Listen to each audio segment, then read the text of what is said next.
ہماری آج کی گفتگو چند ایک سادہ سے روزمرہ میں پیش آنے والے مسائل کے بارے میں ہوگی۔ یہ مسائل زیادہ تر پاکیزگی، طہارت، پیوریفیکیشن جسے کہتے ہیں، اس پر منحصر ہوں گے۔ عمومی طور پہ لوگ اس بات کا طعنہ شاید مسلمانوں کو دیتے ہوں کہ یہ بڑے پاک باز بنتے ہیں، یہ بڑے صاف ستھرے بنتے ہیں، لیکن یاد رکھیے انسانیت کا حسن ہی پاکیزگی کے اندر ہے۔ جو پاک رہنا نہیں چاہتا، جو پاک رہنا جانتا نہیں ہے، میں یہ سمجھتا ہوں کہ وہ انسان نہیں ہے، اس میں تو جانوروں والی عادات ہیں۔ ہاں، البتہ کافروں کا وتیرہ ہمیشہ سے یہ رہا ہے کہ انہوں نے پاک باز لوگوں کو ان کی پاکیزگی کا طعنہ دیا ہے۔ جو آیت مبارکہ سورۃ النمل کی میں نے آپ کے سامنے پڑھی ہے، یہ آیت نمبر 56 ہے۔ اس میں مختصراً میں آپ کو بتا دیتا ہوں کہ واقعہ کیا ہے کہ حضرت لوط علیہ السلام کی قوم نے حضرت لوط علیہ السلام کو کیا کہا؟ اپنی قوم کے لوگ ایسے بیٹھے ہوئے ہیں۔ اب آپ خود سمجھ سکتے ہیں کہ وہ لوگ کس قدر برے فعل کے اندر مبتلا تھے۔ یعنی ایک ایسا گناہ انہوں نے کیا کہ جو گناہ شیطانیت کی بھی انتہا ہے۔ ٹھیک ہے؟ اچھا، لیکن کہہ کیا رہے ہیں؟ کہہ رہے ہیں کہ اپنے آپ میں بیٹھ کے کہہ رہے ہیں کہ یہ لوط اور اس کے جتنے بھی پیروکار ہیں، ویسے تو کوئی تھے نہیں، لیکن چلو کوئی اکا دکا اگر ہیں، تو اس لوط کو علیہ السلام کو اپنی بستی سے نکال باہر کرو، انہم اناس یتطہرون، یہ بڑے پاک لوگ بننے کی کوشش کرتے ہیں۔ اگر یہ اتنے ہی پاکیزہ ہیں تو پھر ہمیں ان کی پاکیزگی کی کوئی ضرورت نہیں ہے۔ تو گندے لوگوں کو پاک لوگ اچھے نہیں لگتے، گندے رہنے والوں کو پاکیزہ لوگ اچھے نہیں لگتے، لیکن پاکیزہ لوگوں کی یہ وصف ہے، یہ صفت ہے کہ اللہ رب العزت پاکیزگی کو پسند کرتا ہے، اور ہمارے دین اسلام میں نصف ایمان جو ہے وہ پاکیزگی کو قرار دیا گیا ہے۔ چنانچہ آج کی گفتگو میں ہم جن مسائل کو ذکر کریں گے وہ ہمارے روزمرہ میں پیش آنے والے مسائل ہیں، اور ان کا تعلق جو ہے وہ پاکیزگی سے ہے۔ سب سے پہلے ایک مسئلہ جو ہم ڈسکس کرنا چاہتے ہیں کہ آج کل چونکہ انٹرنیٹ کا دور ہے، بچے جو ہیں وہ انٹرنیٹ کے اوپر یورپین کلچر دیکھتے ہیں، یورپین لائف سٹائل دیکھتے ہیں، تو یہ کلچر ڈیولپ ہو رہا ہے بہت تیزی سے، اور بہت سے کویسچنز اس بارے میں آتے ہیں کہ بچے ہمیں ضد کرتے ہیں کہ گھر میں کتا پالا جائے، شوقیہ کتا رکھا جائے۔ یہ ایک بہت ہی ٹرینڈ تیزی سے ڈیولپ ہو رہا ہے۔ تو چونکہ والدین کو بھی یہ نہیں پتا ہوتا کہ کتے کے احکامات اسلام کے اندر کیا ہیں، اس لیے بہت سے والدین شوق کے اندر یہ کام جو ہے یہ کر لیتے ہیں۔ سب سے پہلے یہ بات سمجھ لیجئے کہ وہ لوگ جو جانوروں کے حقوق کی بات کرتے ہیں کہ ہم نے فلاں جانور کو فلاں تالاب سے نکال لیا، فلاں پرندے کو فلاں گرا ہوا تھا اس کو بچا لیا، اور وہ فٹ بال کی گراؤنڈ میں ایک کبوتر آیا اور اس کے اگر کسی نے کک لگائی تو اس کے اوپر جرمانہ عائد کر دیا۔ ان کو جانوروں کے حقوق کا پتہ ہے، مگر فلسطین میں ایک نوجوان کا سانس بند کر کے اگر وہ اس کو گھٹنے کے نیچے رکھ کے مار دیتے ہیں، وہاں ان کی کوئی انسانیت نہیں جاگتی۔ اور ہم بے وقوف لوگ ان کے جانوروں سے محبت کو یہ سمجھتے ہیں کہ وہ بڑے اعلیٰ قسم کے انسان ہیں، وہ بڑے اچھے انسان ہیں، ان کے ہاں بہت اچھی روایات ہیں، بہت اچھے ریت رواج ہیں۔ یہ صرف دھوکہ ہے جو وہ آپ کو دیتے ہیں، یاد رکھ لیجئے۔ انسانوں کو چھوڑ کر جانوروں سے محبت کرنا یہ انسانیت نہیں ہے۔ ہاں، ظلم چاہے انسان پہ ہو یا جانور پہ ہو، ظلم ظلم ہی ہے۔ بلی کے اوپر بھی ظلم کرو گے تو جہنم میں جاؤ گے، اور انسان کے اوپر بھی ظلم کرو گے تو بھی تمہارا ٹھکانہ کیا ہوگا؟ جہنم ہوگا۔ رسول اللہ صلی اللہ علیہ وسلم نے فرمایا کہ ایک عورت کو بلی کے اوپر ظلم کرنے کی وجہ سے جہنم کے عذاب میں دھکیل دیا گیا۔ لیکن یہ دوہرا معیار ہم قبول نہیں کرتے کہ جانوروں سے محبت اور انسانوں سے نفرت، انسانوں کے اوپر ظلم ڈھایا جائے۔ رسول اللہ صلی اللہ علیہ وآلہ وسلم نے یہ بات سمجھ لیجئے، اور کتے کے ساتھ دوسری چیز بھی چلے شامل کر لیں، وہ بھی چونکہ حدیث کے اندر ہے کہ ہمارے گھروں کے اندر کیٹ کو جو ہے پالنا، بلیوں کو پالنے کا ٹرینڈ جو ہے یہ بھی بڑی تیزی سے ڈیولپ ہو گیا ہے۔ اس بارے میں بھی ہم سمجھ لیتے ہیں۔ کتے کے بارے میں تو یہ بات سمجھ لیجئے کہ کتا ہو یا بلی ہو، دونوں کے بارے میں رسول اللہ صلی اللہ علیہ وآلہ وسلم نے اس کو خریدنا اور اس کو بیچنا دونوں اللہ کے نبی صلی اللہ علیہ وآلہ وسلم نے منع فرما دیا ہے۔ ان کی قیمت لینا، بلی کا کاروبار کرنا، خرید و فروخت کرنا، یہ بھی منع ہے۔ اس کو خریدنے والا بھی گناہ گار ہے، بیچنے والا بھی گناہ گار ہے، اور کتا بھی خریدنے والا بھی گناہ گار ہے اور بیچنے والا بھی گناہ گار ہے۔ گویا رکھنے کی بات تو بعد کی ہے، خرید کر ہی تم نے پہلا گناہ کر لیا۔ اس کے بعد پھر دوسری کیٹیگری آ جاتی ہے کہ البتہ کتے کے اندر تھوڑی سی ریلیکسیشن موجود ہے، اور وہ ریلیکسیشن کیا ہے کہ اگر کتا حفاظت کے لیے یا شکار کے لیے رکھنا ہو اور بغیر قیمت ادا کیے وہ مل نہ رہا ہو تو پھر بامر مجبوری کتے کو خریدا جا سکتا ہے۔ اس وقت آپ گناہ گار نہیں ہوں گے، کیونکہ شریعت نے دو صورتوں میں کتے کو رکھنے کی اجازت دی ہے، ایک حفاظت کے لیے اور نمبر دو شکار کے لیے۔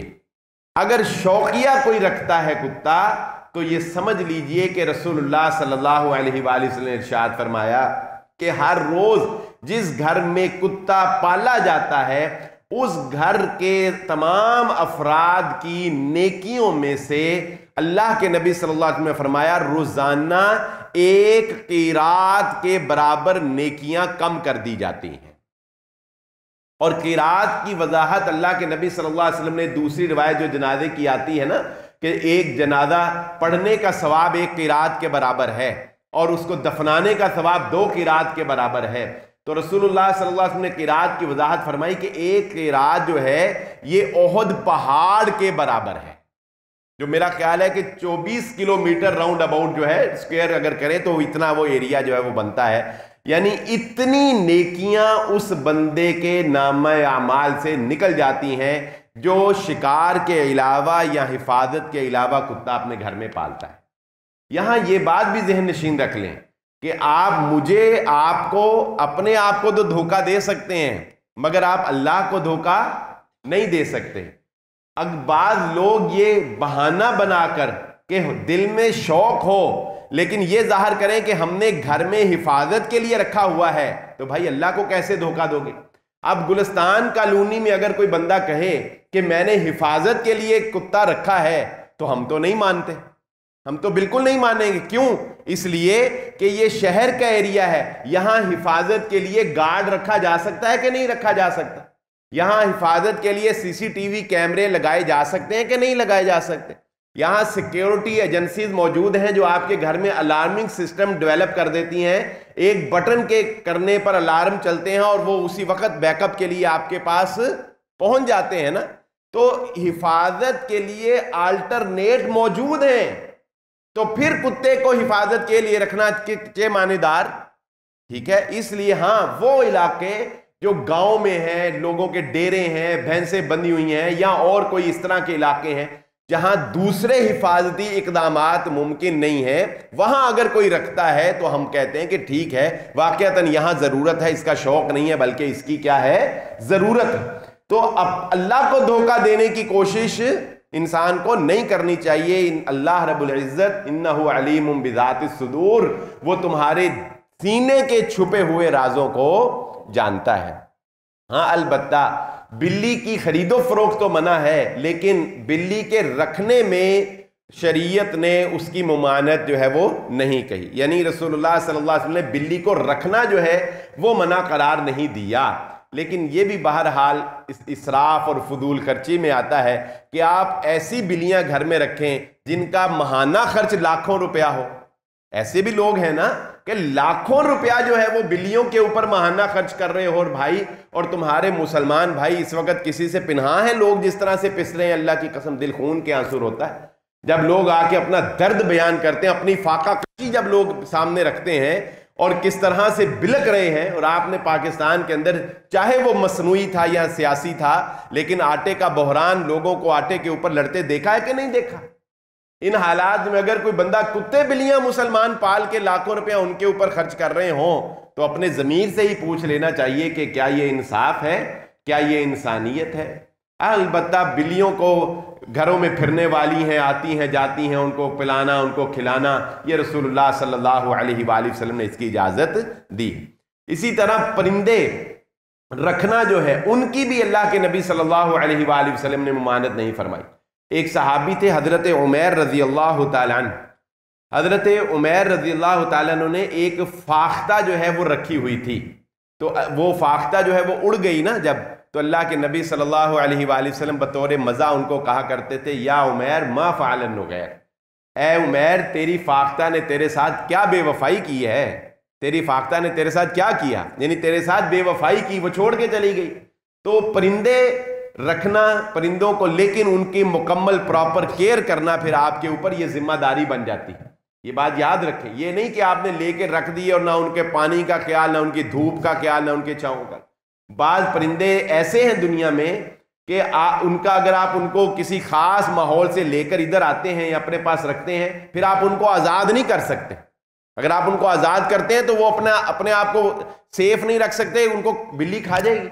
تو ایسی صورتوں کے اندر آپ رکھ سکتے ہیں پرندوں کو، لیکن ان کی مکمل کیئر اور ان کی مکمل حفاظت کی ذمہ داری جو ہے وہ آپ کے اوپر عائد ہو جاتی ہے.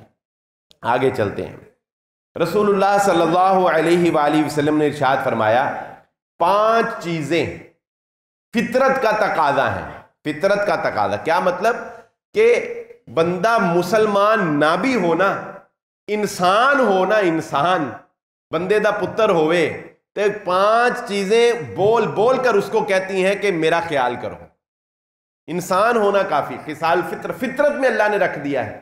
وہ 5 چیزوں کا اہتمام کرنا. نمبر 1، زیر ناف بال کاٹنا. اس بارے میں لوگ کنفیوز رہتے ہیں کہ اس کی حد کیا ہے. زیر ناف بال کاٹنے کی حد کیا ہے؟ شریعت نے اس بارے میں کوئی بھی حد 2 ٹوک مقرر نہیں کی کہ اتنا ایریا ہے، اتنی جگہ ہے، یا فلاں جگہ سے جو ہے وہ کاٹنے ہیں. لیکن احادیث کے اندر ان بالوں کے کاٹنے کے لیے جو الفاظ استعمال ہوئے ہیں، ان الفاظ کو لغت میں دیکھتے ہوئے علماء کرام نے جو مسئلہ اخذ کیا ہے وہ یہ کہ اس کے لیے جو لفظ استعمال ہوا وہ ہڈی، جو پیٹ کے نیچے سے آپ دبا کر دیکھیں گے تو آپ کو ایک ہڈی جو ہے وہ محسوس ہوگی. اس ہڈی کے اوپر جو بال ہیں اور جو شرمگاہ کے اوپر بال ہوتے ہیں، ان بالوں کو صاف کرنا یہ فرض ہے. اس کے علاوہ مرد کے جسم پہ تو سارے پر ہی بال ہوتے ہیں، البتہ خواتین کے نہیں ہوتے. تو صرف اتنے حصے پر جو آنا ہڈی اس کو کہا جاتا ہے، اس ہڈی کے اوپر، شرمگاہ کے اوپر جو ہڈی ہوتی ہے پیٹ کے نیچے، اس ہڈی کے اوپر جو بال ہیں وہ، اور شرمگاہ کے اوپر جو بال ہیں وہ، بس وہ بال صاف کرنا فرض ہے. اس کے علاوہ رانوں کے بال صاف کرنا یا اوپر تک پیٹ کے بال صاف کرنا، یہ اگر کسی انسان کی تباہ اطمینان قلب کے لیے وہ کر لیتا ہے تو ٹھیک ہے. ہم یہ نہیں کہہ کہ اس نے کوئی غلط کام کیا، اس کی تسلی نہیں ہوتی نا. بعض بندے ہوتے ہیں ان کی نہیں تسلی ہوتی، اگر نہیں تسلی ہوتی تو بے شک صاف کریں. لیکن شریعت کا مطالبہ آپ سے جتنا ہے وہ صرف ہی اتنا ہے. اس لیے اس میں وہم کا شکار نہیں ہونا چاہیے. بعض لوگ بہت زیادہ وہم کرتے ہیں کہ پتہ نہیں میں نے پورے صحیح طرح صاف کیے نہیں کیے، کتنے حد ہے کیا ہے. نہیں، بہت زیادہ وہم کا شکار اس طرح کے مسائل کے اندر انسان کو نہیں ہونا چاہیے، مگر نہ انسان ایک نفسیاتی مریض بن جاتا ہے، نمازیں پڑھنے سے بھی جاتا رہتا ہے. یعنی اس کو نماز کا بھی مزہ نہیں آتا، نماز میں بھی وہ یہی سوچتا رہتا ہے پتہ نہیں میں پاک ہوں کہ نہیں، پتہ نہیں میں پاک ہوں کہ نہیں. اپنے تئیں پوری کوشش کرو اور اس کے بعد جو ہے وہ بات ختم کر دو. میں بلکہ پچھلے جمعے ایک معذرت چاہتا ہوں بھائی، بچہ تھا ایک چھوٹا سا، میں آپ کو بات ایسی ذہن میں آ گئی تو وہ مجھے آ کے پتا کیا، اس سے میں نے اس وقت بھی کہا کہ تیرا سوال نشر کرنے والا ہے. اس میں مجھے پتا کہ کیا پوچھتا ہے، سائنس پڑھی ہوگی نا بیچارے نے. کہتا ہے کہ ہم یہ جانتے ہیں کہ انسان یہ جو پانی ہوتا ہے، یہ پانی بخارات بن کے پھر ہوا میں جاتا ہے، پھر ہوا سے جو ہے وہ پھر پانی بن کے نیچے آتا ہے. تو کہتا ہے کہ جب ہم واش روم میں یورین کرتے ہیں تو وہ یورین بخارات بنتا ہے، بخارات بن کے پھر ہمارے منہ میں آتا ہوگا. تو میں کہا یہ دیکھ اتنی باریکیوں میں جائے گا تو مار دے گا ہمیں، تو یورین کرنے سے بھی چھوڑ دے گا ہمیں. وہ پچھلے 2-3 سال پہلے ایک فتویٰ آیا تھا نا، انہوں نے کہا تھا جی استنجا بھی ذرا احتیاط سے کریں کہ استنجے کے راستے کہیں پانی آپ کے معدے میں چلا گیا تو آپ کا روزہ ٹوٹ جانا ہے. تو اتنی باریکیوں میں جانے کی ضرورت نہیں ہے کہ آپ جو ہے وہ اپنے آپ کو مریض بنا لیں، نفسیاتی مریض بنا لیں. ٹھیک، ہاں البتہ جو ضروری کام ہے، جو فرض کام ہے، اس کو کرنے کے لیے اہتمام جو ہے وہ کریں. دوسری چیز جو رسول اللہ صلی اللہ علیہ وآلہ وسلم نے ارشاد فرمائی، خصال الفطرہ میں آتی ہے، وہ بغل کے بالوں کو کاٹنا. بغل کے بالوں کے بارے میں حدیث میں جو الفاظ آتے ہیں وہ تو آتے ہیں کہ ان کو اکھیڑا جائے.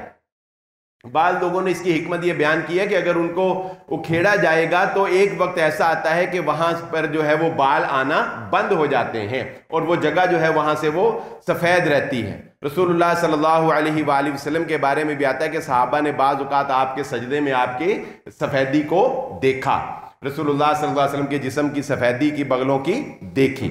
لیکن ہمارے ہاں چونکہ ریزر وغیرہ موجود ہیں اور ایسا کوئی میرا خیال ہے کہ ٹرینڈ نہیں ہے کہ اکھاڑا جائے، اور یہ تکلیف دہ عمل ہے. دیہاتوں میں رہنے والے لوگ یا عرب لوگ اس طرح کرتے ہوں گے، اس لیے اگر کوئی کسی ریزر سے اس کو کاٹتا ہے تو وہ بھی کوئی ایسی غلط بات نہیں ہے. یہ نہیں ہم کہیں گے کہ اس نے کوئی غلط کیا یا اس کا حدیث کے اوپر عمل نہیں ہوا. جو بغلوں کے بال ہیں ان کو بھی کاٹنا رسول اللہ صلی اللہ علیہ وسلم نے، یا اس کو ریز کرنا اللہ کے نبی صلی اللہ علیہ وسلم نے فرمایا یہ فطرت میں سے. تیسری چیز فطرت میں سے ہے وہ ناخنوں کا کاٹنا ہے.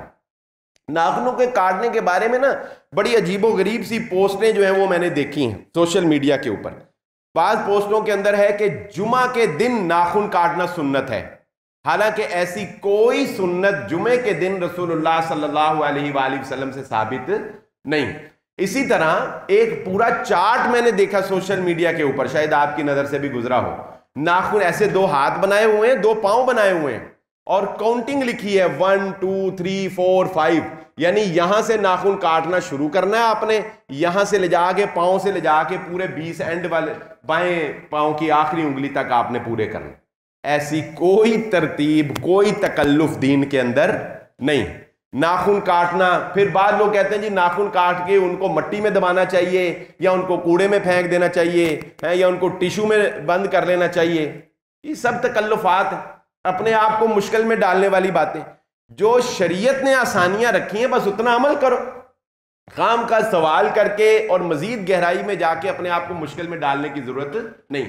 شریعت نے کہا ناخن کاٹنے فطرت میں سے ہے بس، اور ہم جانتے ہیں کہ ناخن بڑے ہوں تو میل ان میں جمع ہوتی ہے اور وہ میل جو ہے وہ انسان کے لیے باعث مضر ہے، مضر صحت ہے. بس اتنی سی بات.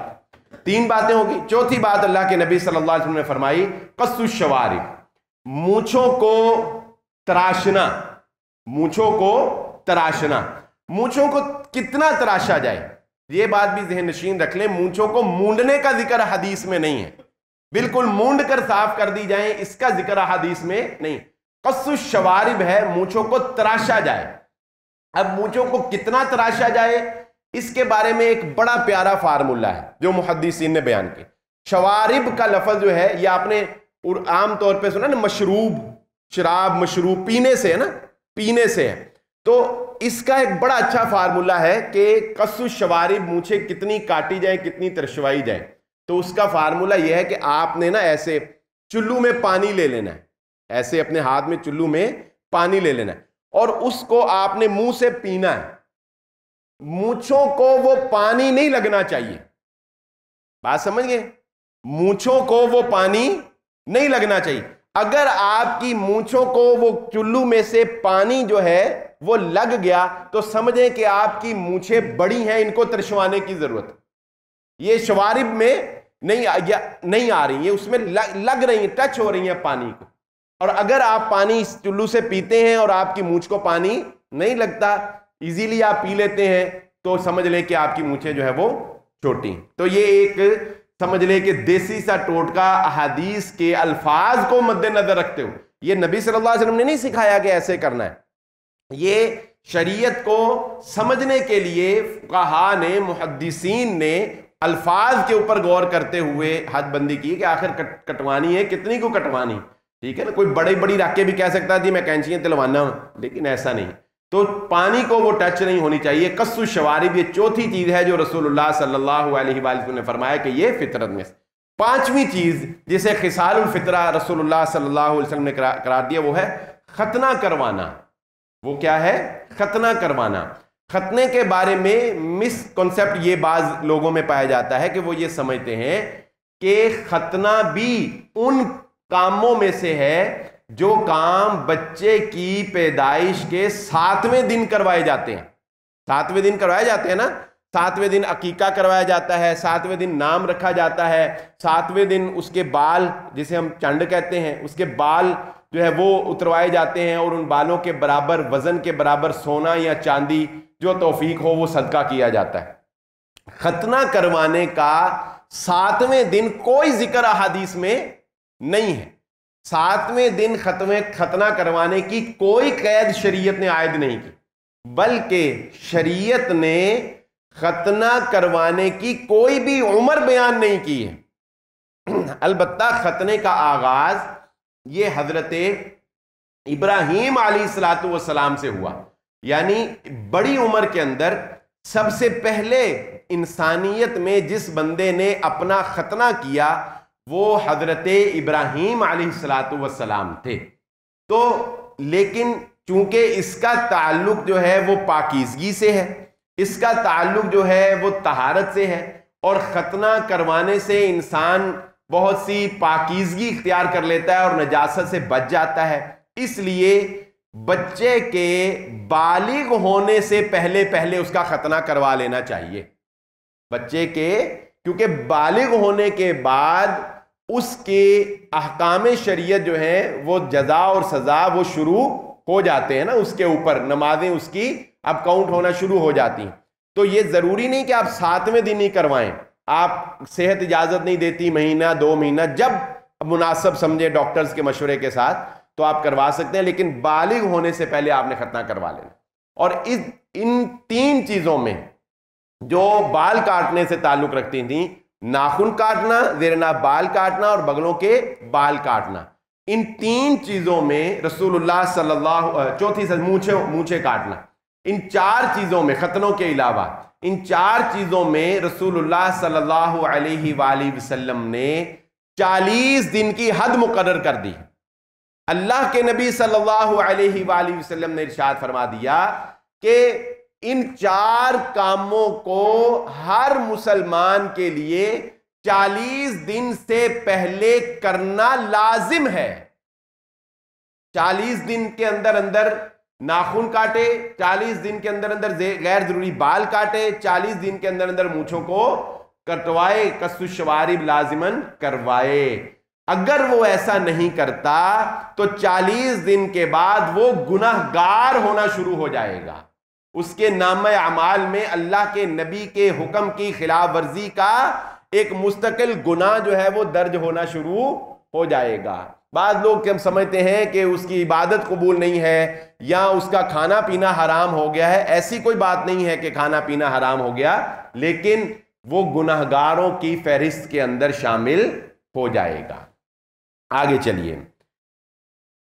ایک سوال اکثر، اور اس سوال کا تعلق جو ہے وہ زیادہ تر ہماری خواتین سے ہے، اور یہ خواتینوں کو ہی مسئلہ پیش آنے والا زیادہ ہے کہ کیا بچے کا پیمپر چینج کرتے ہوئے، ظاہر ہے کہ کوئی ماں جو ہے وہ بچے کا پیمپر چینج کرے گی، تو کیا پیمپر چینج کرتے ہوئے اس کا اپنا وضو قائم رہے گا یا ٹوٹ جائے گا؟ یہ ایک سوال. اس سوال کو سمجھنے کے لیے پہلے ایک اور مسئلہ ہم سمجھتے ہیں، اور وہ مسئلہ کیا ہے کہ کیا شرمگاہ کو ہاتھ لگانے سے وضو ٹوٹتا ہے یا نہیں ٹوٹتا.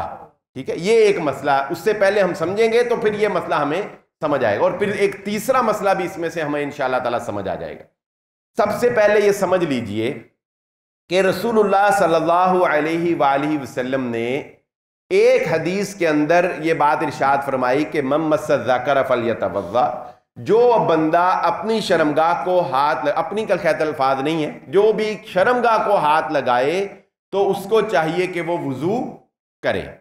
اور ایک دوسری روایت ہے جس میں اللہ کے نبی صلی اللہ علیہ وآلہ وسلم نے اس بات کا ذکر فرمایا کہ جس طرح دیگر جسم کا گوشت ہے اس طرح وہ بھی جسم کا ایک حصہ ہے, لہذا اگر اس کو ہاتھ لگ گیا تو کون سی ایسی بات ہے. یہ اس وقت کا واقعہ ہے جب ایک صحابی نے نماز کے اندر جو ہے وہ اپنے شرمگاہ کو خارج کی, تو اللہ کے نبی صلی اللہ علیہ وآلہ وسلم سے پوچھا گیا تو آپ صلی اللہ علیہ وسلم نے فرمایا کہ وہ لحم ہے, گوشت ہے, دوسرا بھی انسان کا جسم انسان خارج کرتا ہے, تو کوئی ایسی بات نہیں.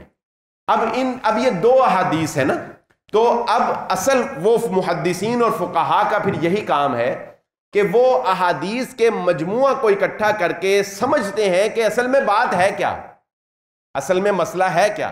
تو پھر انہوں نے اس میں یہ مسئلہ اخذ کیا کہ اگر کوئی بندہ شہوت کے ساتھ اپنی شرمگاہ کو ہاتھ لگاتا ہے تو اس کا وضو ٹوٹ جائے گا, اور اگر کوئی نارمل کنڈیشن کے اندر, نارمل حالات کے اندر خارج کرنے کے لیے ویسے اس کا ہاتھ شرمگاہ کو لگ جاتا ہے تو اس کا وضو جو ہے وہ نہیں ٹوٹے گا. یہ دونوں احادیث کو مد نظر رکھتے ہوئے پھر محدثین نے یہ مسئلہ, یہ فتویٰ دیا.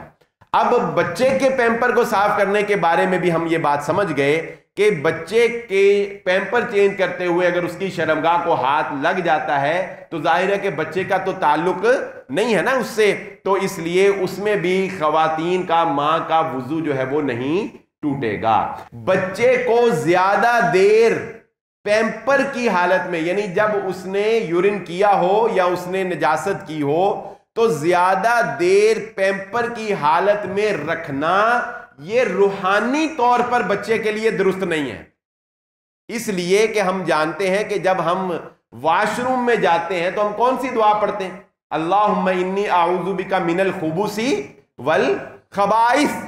جنات سے پناہ مانگتے ہیں, جننیوں سے پناہ مانگتے ہیں. کیوں؟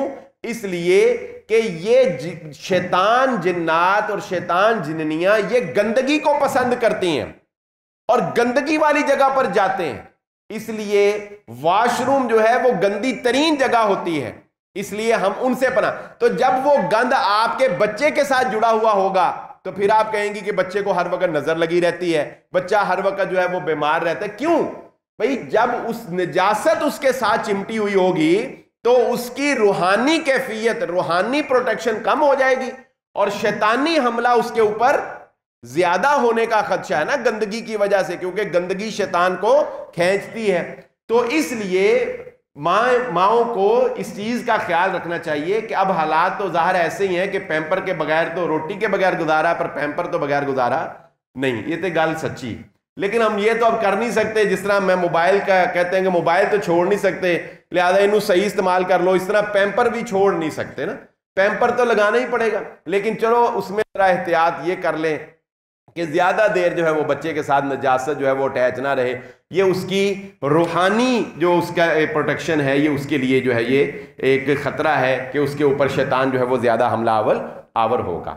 پھر اکثر یہ سوال بھی آتا ہے, اور بالخصوص ان شادی بیاہ کی تقریبات کے موقع کے اوپر, کہ ویسے تو آپ کوئی بھی میک اپ کرتے ہیں, خواتین جو ہے وہ میک اپ کرتی ہیں, آج کل لڑکے بھی کرتے ہیں, تو وضو کرتے ہیں, نماز کے لیے وضو کرنا, تو اس کا پھر کیا حکم ہے؟ تو اس میں ایک اصولی بات سمجھ لیں. نیل پالش لگانا ہو یا آپ نے کوئی بھی کسی قسم کا بھی میک اپ کرنا ہو, اس میں ایک اصولی بات سمجھ لیں, آپ کو ہر چیز کی جو ہے وہ سمجھ آ جائے گی. اور وہ اصولی بات یہ ہے کہ رسول اللہ صلی اللہ علیہ وآلہ وسلم تشریف فرماتے تو چند لوگ جو ہیں وہ وضو کر کے آئے. اللہ کے نبی صلی اللہ علیہ وآلہ وسلم نے ان کو دیکھا اور آپ نے فرمایا ویل للعقاب, ہلاکت ہے ان لوگوں کے لیے جن کی ایڑیاں خشک ہیں.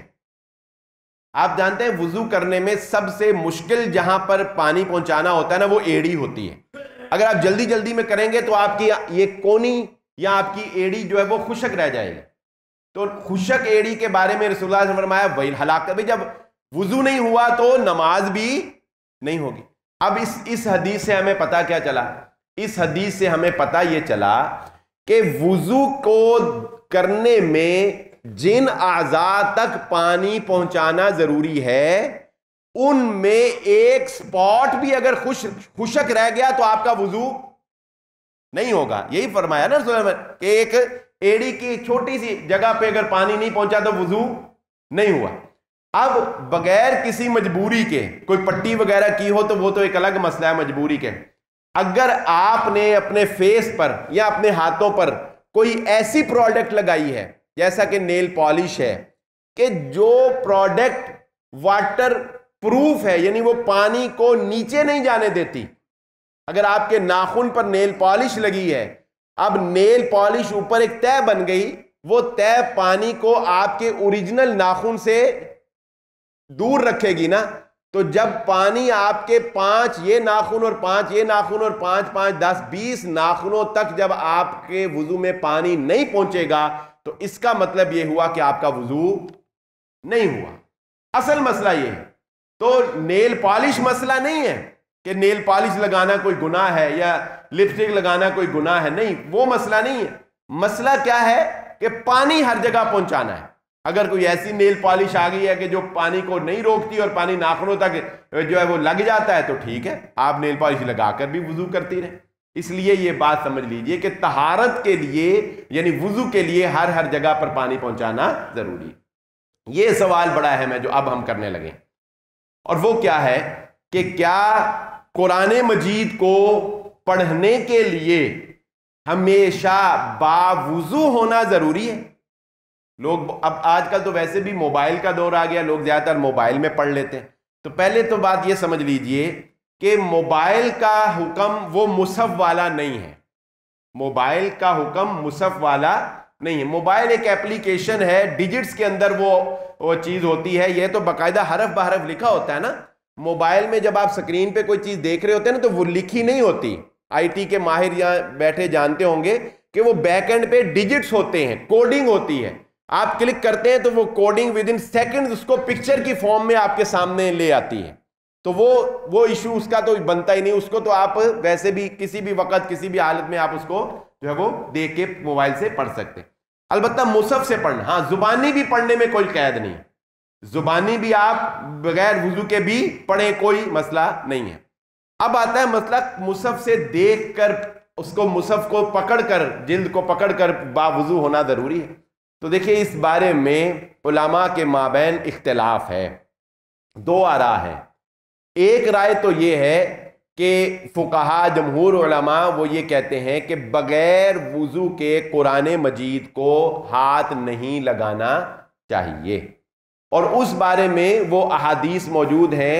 کچھ قرآن مجید کی آیت سے استدلال کرتے ہیں کہ لا یمسہ الا المطہرون، کہ اس کو نہیں چھوتے اس کو مگر پاکیزہ ہی.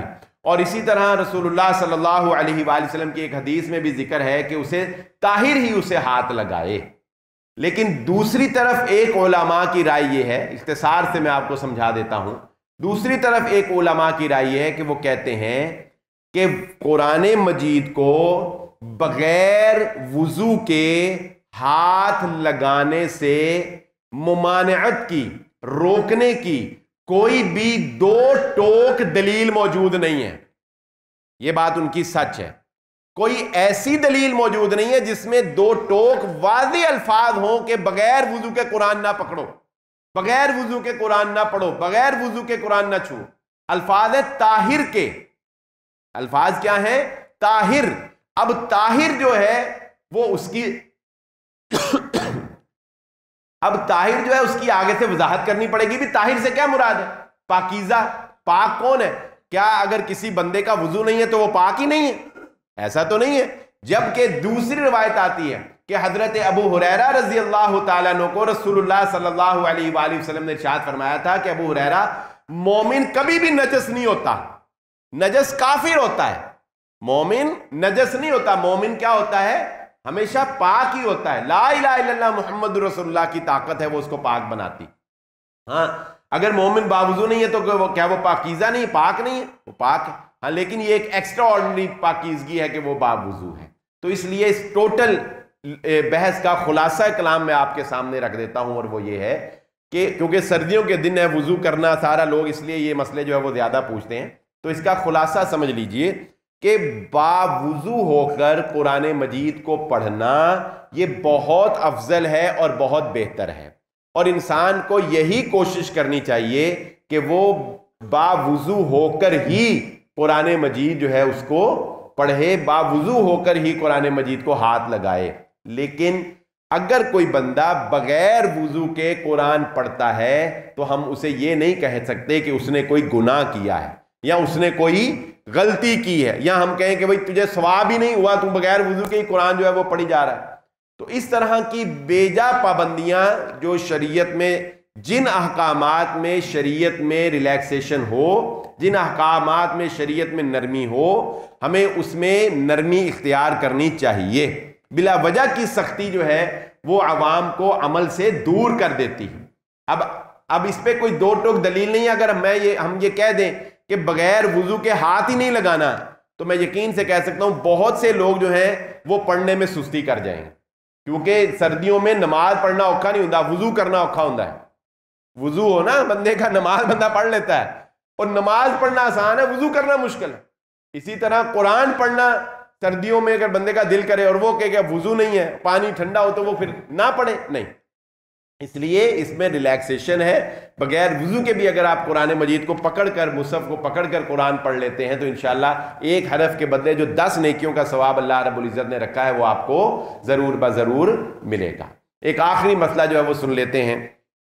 یہ مسئلہ اتنا پیش تو نہیں آتا، لیکن چلیں آپ کے نالج میں اضافہ ہو جائے گا اور شاید کبھی پیش بھی آ جائے، کہ اگر انسان کے کپڑوں کو یا انسان کے جسم کو خون لگ جائے تو کیا انسان ان کپڑوں میں نماز پڑھ سکتا ہے؟ خون پاک ہے یا خون ناپاک ہے؟ اس کے بارے میں شریعت جو ہے وہ ہمیں کیا کہتی ہے؟ ایک بات ذہن نشین رکھ لیں، اللہ رب العزت نے قرآن مجید میں جس خون کو، سورۃ الانعام میں جس خون کو اللہ رب العزت نے حرام قرار دیا ہے وہ ہے دم مسفوح، بہنے والا خون. یہ بات تو قرآن میں واضح ہے کہ دم مسفوح جو ہوگا وہ کلیئر قرآن سے حرام ہے. یعنی وہ خون جو بہتا ہے، وہ خون جو یہاں سے چل کے بہتا ہے، نیچے کو اوپر کو گرتا ہے، چلتا ہے، اتنا خون جو ہے وہ قرآن نے کہا ہے کہ وہ کیا ہے، وہ حرام ہے. اب وہ آگے پھر خون کے احکامات ہیں، اس میں پھر کچھ تفصیل ہے، وقت نہیں ہے، میں اختصار سے آپ کے سامنے ذکر کر دیتا ہوں. حشرات الارض جتنے بھی ہیں، یہ کیڑے مکوڑے مچھر، اگر ان کا خون آپ لگ جائے تو یہ دم مسفوح تو نہیں ہوتا نا، یہ ان کے اندر اتنا خون نہیں ہوتا کہ یہ بہے. اس لیے اگر کوئی مچھر کپڑے پہ مار لیا، کوئی کیڑی مکھی مار لی تو آپ کا کپڑا ناپاک نہیں ہوگا. اسی طرح جب آپ ذبح کر رہے ہوتے ہیں، جانور ذبح کر رہے ہوتے ہیں، تو کسائیوں کے کپڑوں کو جو عام طور پہ خون لگتا ہے یا عید کے موقع پہ خون لگتا ہے وہ دم مسفوح میں آتا ہے، کیونکہ ذبح کرنے والا اتنا خون تو نکلتا ہے کہ وہ بہتا ہے. تو وہ خون جو ہے وہ اگر کپڑے کو لگا ہوگا تو آپ نے کپڑے چینج کرنے ہیں، آپ نے اس کو صاف کرنا ہے. سب سے اہم مسئلہ یہ ہے انسانی خون کے بارے میں. اگر آپ کو کوئی چوٹ لگ جاتی ہے، آپ کا کوئی خون، انسان کا خون جو ہے وہ نکلتا ہے، تو کیا کپڑوں کو، اگر آپ کی چوٹ کا خون لگا ہوا ہے تو کیا آپ اس میں نماز پڑھ سکتے ہیں یا نہیں پڑھ سکتے؟ تو اس میں اگرچہ اس میں اختلاف، اس میں بھی آگے پھر فقہا کے مابین اختلاف ہے، اور اختلاف میں ہم یہی کہیں گے کہ احتیاط کا تقاضا بہرحال ہوگا کہ آپ اس کو بھی خون کو صاف کر لیں یا کپڑے چینج کر لیں. لیکن اس میں ایک واضح دلیل صحابہ کرام کے عمل سے، رسول اللہ صلی اللہ علیہ وسلم کی زندگی میں ہمیں یہ ملتی ہے کہ صحابہ کرام جو ہے وہ جنگیں لڑتے تھے، اور ایک صحابی کے بارے میں آتا ہے کہ وہ رسول اللہ جنگ تھی، رسول اللہ صلی اللہ علیہ وسلم نے حفاظت کے لیے ان کو مامور کیا تھا، تو وہ نفل پڑھ رہے تھے. نفل پڑھتے ہوئے ہی کفار کی جانب سے ان کے اوپر حملہ ہوا اور ان کے جسم میں تیر لگا، اور انہوں نے اس تیر کو اس وجہ سے نہیں نکالا کہ وہ ایک سورت پڑھ رہے تھے، اس سورت کو پڑھنے میں وہ کہتے ہیں مجھے اتنا مزہ آ رہا تھا کہ میں نے نماز توڑنا گوارا نہیں کیا، میں نے کہا میں یہ سورت مکمل کر لوں، تیر لگا ہوا۔ انہوں نے اسی حالت میں نماز جاری رکھی، نماز مکمل کی، اور مکمل کرنے کے بعد انہوں نے اپنے ساتھیوں کو بتایا کہ یہ میرے اوپر حملہ ہوا ہے۔ تو اگر ان کا وہ خون ان کے جسم کو لگا، اگر وہ نجس ہوتا، ان کے کپڑے ناپاک ہو جاتے، تو رسول اللہ صلی اللہ علیہ وسلم ان کو کہتے یا صحابہ ان کو بتاتے کہ تم نے یہ اپنے خون صاف کرو، تمہارا یہ نفل پڑھنا درست نہیں تھا۔ اسی طرح بہت سی جنگوں میں صحابہ کو زخم لگتے تھے، اور انہی زخموں سے ہی وہ جو ہے وہ نمازیں پڑھتے تھے، اور انہی زخموں میں ہی وہ صلاۃ الخوف جو ہے پڑھتے تھے۔ مگر کبھی رسول اللہ صلی اللہ علیہ وآلہ وسلم نے یہ نہیں کہا کہ تم پہلے اپنا صاف کر کے آؤ خون، اور اس کے بعد تم جو ہے وہ نماز پڑھو۔ تو ایسی احکامات رسول اللہ صلی اللہ علیہ وسلم نے جاری نہیں فرمائے۔ اس لیے علماء کرام کی ایک رائے یہ ہے کہ اگر کوئی اب انسان کے جسم کا اپنا خون جو اس کی چوٹ وغیرہ کا اگر اس کے لگا ہوا ہو کسی کپڑے وغیرہ کو، تو وہ اس حالت میں اگر نماز پڑھ لیتا ہے تو اس کی نماز جو ہے وہ درست ہے۔ اللہ رب العزت ہمیں دین کے احکامات کو سمجھ کر ان کے اوپر عمل کرنے کی توفیق عطا فرمائے۔ وآخر الدعوانا الحمدللہ۔